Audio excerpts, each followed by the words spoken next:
يا جماعة احنا بنحط مسامير بعد ما بنثبت عود الألمونيا زي كده. أنا المادة بتكون معايا سلسة زي المعجون كده بتاع النقاشة، تمام. بتكون المادة سلسة اللي أنا بثبت بيها، المادة اللي أنا بثبت بيها طبعا معجون ممتاز، تمام. وبتكون المادة معاك تكون سلسة ما تكونش ناشفة.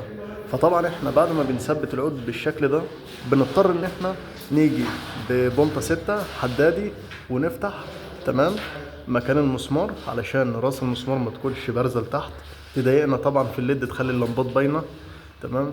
وهتكون طبعا ساقطة، وهتحس كده ايه ان في حاجات نازلة وحاجات طالعة مطبات. فالافضل بنطة 6 طبعا.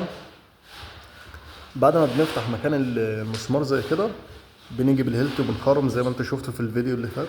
بص كل دي مسامير اهي، يعني العود واخد اكتر من 6 مسامير، تمام.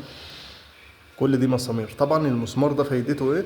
المسمار ده بيشد معايا العود لفوق، تمام، بحيث ان المعجون ده ما ينملش معايا، العود ينزل معايا ويبقى في فراغ ما بين العود وما بين المعجون وما بين السقف.